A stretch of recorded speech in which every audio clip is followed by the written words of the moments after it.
Okay, thanks. So without further ado, Toby, would you like to lead off? Thanks, Nigel. I just wanted to do a bit of ground clearance to begin with, and make the case for teaching the best that's been thought and written, um, uh, without getting into who's going to define what the best is. I'm going to leave that to Douglas. Um, but it's important. I think it's an important distinction.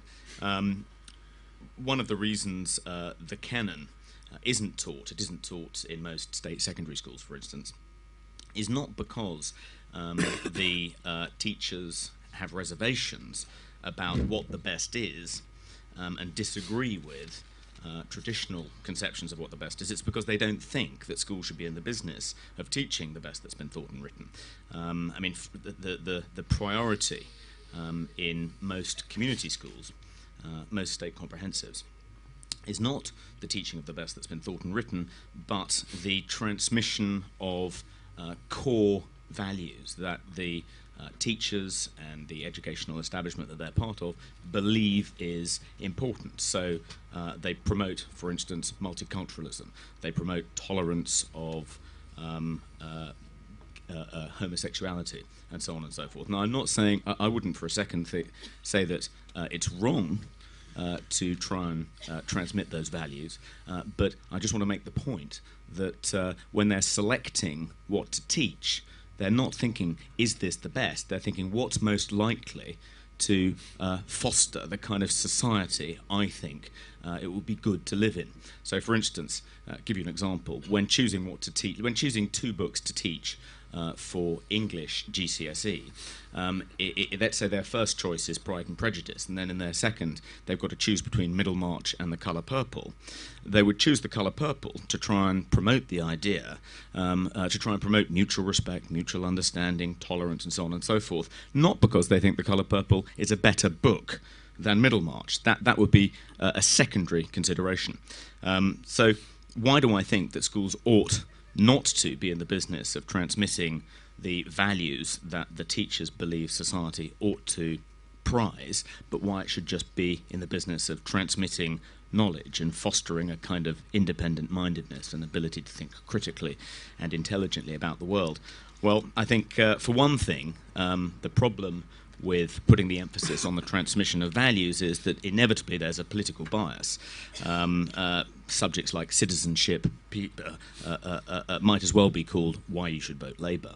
And it's actually very unusual to find an attentive product of a community school at the age of 16 or 17 who doesn't think that voting for any party other than the Labour Party is wicked. In that respect, the schools have been successful. They've achieved what they think the goal of education should be, which is to turn out Labour Party supporters. And I'm not sure that I think that should be the primary purpose of education. A good example of this bias was when Catherine Birbalsingh, the deputy headmistress of an inner-city academy, got up at the Tory party conference last year and said that the system was politically biased in favour of the Labour Party, and for her sins was summarily dismissed from the school she taught at, even though the executive head of that school had actually appeared on a platform with Tony Blair. I think the other problem, apart from political bias, is it promotes a kind of conformity. What the schools are trying to do is churn out citizens who they think are going to be productive and obedient. They aren't going to rock the boat. They aren't going to question the prevailing values of the larger society, or as they call it, the community. And I think that kind of conformity is dangerous in a democratic society. And in that respect, the schools are really no different in their wrong-headedness than the school in If, Lindsay Anderson's satire of public schools. Again, the aim of public schools was to turn out good citizens, conformists, people who weren't going to question the prevailing orthodoxy of the day. Similarly, that's what community schools do. It's a very different orthodoxy that they're promoting, and I don't think that's what schools should do. More importantly, the problem with not teaching children the best that's been thought and said, with not trying to deliver a classical liberal education, is that you place them at a huge competitive disadvantage when going up against the products of independent schools where they are taught the best that's been thought and said. What chance, really, does someone born on a council estate and educated at a community school, where instead of studying algebra, he's designing posters to promote LGBT Week. What hope does he have of competing with the product of Eton?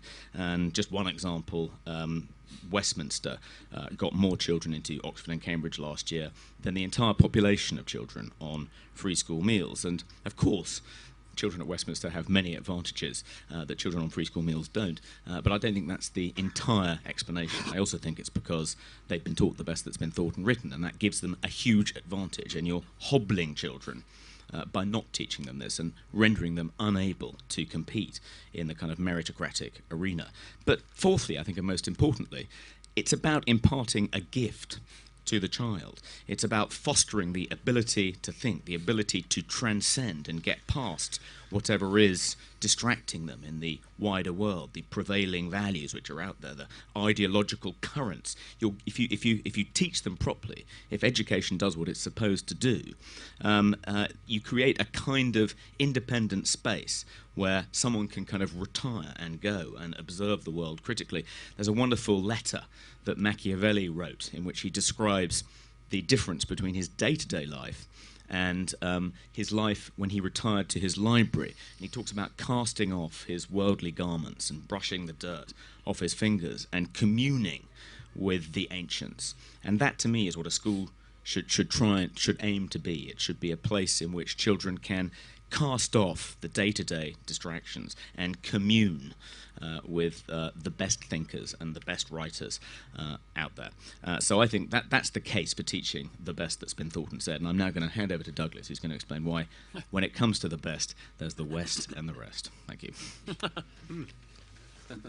Okay, Douglas. Well, I'll try to live up to that billing. Perhaps I can start this way, which is that I don't know how long those people in this room or tent have been at this festival this weekend, but whether or not they've had the same experience as I have. But a number of times in the last 24, 48 hours or so since I've been here, I've had the experience of speaking with people I don't know and discovering that we have common reference points, usually to certain works of literature, often to a work of literature I don't know or they don't know, but which we introduce the other to. And it tends to be that you find your way even to the bits you don't know via the bits you do.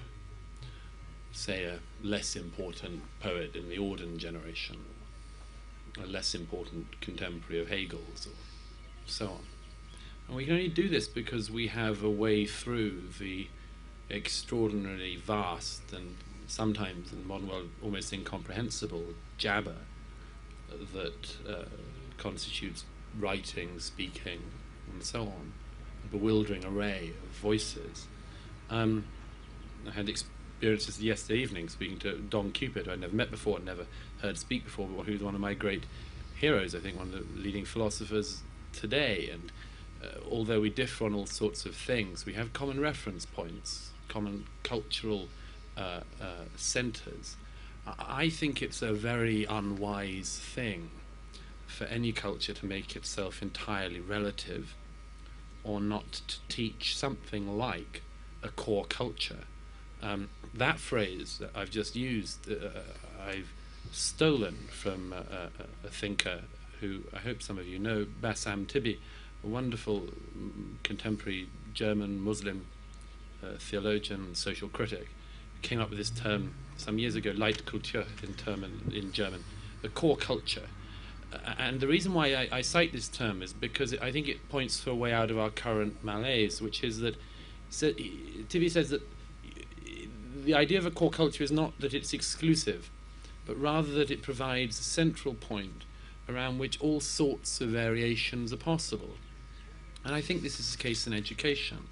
I translate it into a musical metaphor, if I may, which is that it's like a theme and variations in music. All sorts of variations are possible, infinite numbers of variations, but they're only possible if there's a theme. There's something around which they're based. If there isn't, it's all just noise, all just cacophony.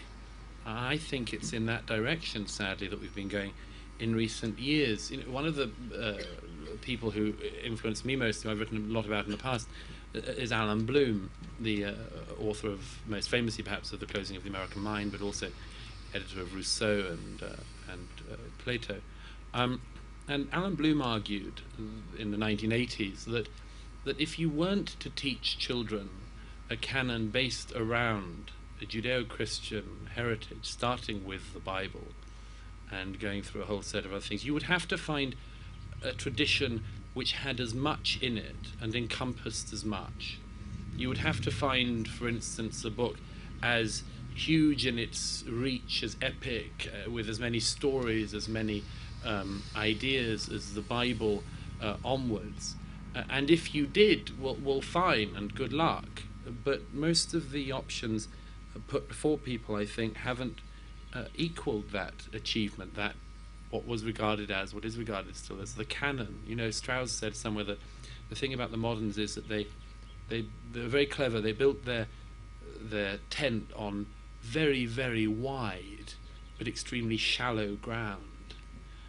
And I think that's exactly what is happening at the moment, is that young people are getting a very wide array of ideas, but that they are very shallow.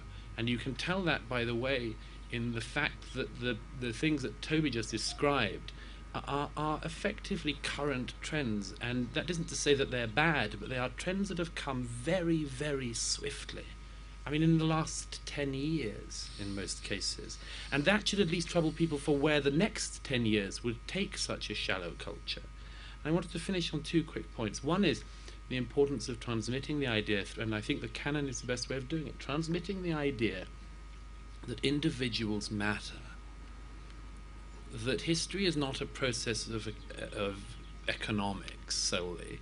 It isn't solely a process of class warfare or social warfare or anything like that, but that individuals matter in it, and that therefore the individual pupil can reach into the tradition and extend the tradition. And that only happens if you make it clear that the individual matters. It's the same with the teaching of history. The move away from teaching the history of great men and women it has devastated that idea, I think, of what the potential of an individual can be. Just finishing Andrew Roberts' magnificent new history of the Second World War recently, I was so struck by the way in which he zooms in on individuals again and again in the middle of these seismic, unbelievable, unfathomable events. He seizes on the individual, a young 16-year-old who had signed up early, too early. There's 9 months in the encryption of Enigma, which is missing. 9 months it goes silent. 9 months more and more ships are being torpedoed and lost to the bottom. But this young 16-year-old called Tommy gets off a U-boat that his boat has sunk, and as the crew are being brought on board his ship, he and 2 other men go into the sinking U-boat, get to the captain's cabin, machine gun the doors open, get whatever they find in it, take it back to the boat. He's the only one of the 3 that survives. And what he's brought back are the encryption books for Enigma and the encryption machine, and on the basis of that, after 9 months, we got on to Enigma again. He was given the George Cross and also discharged for being underage. There was a Hollywood film about it, but in the Hollywood version, the heroic soldier is American. Yeah. But I wanted one final thing, which is the importance then on this, just going back to my opening comment, the importance of resonance. That one of the reasons why the canon matters is that it has resonance, and that throughout your life you will pick up on references, on symbols, on ideas that refer back to great books and great works. And without that resonance, without having a core of great thinkers and great writers who you know and can go back to, it's not just noise, it's shallow noise. And I think that's a great shame. Right.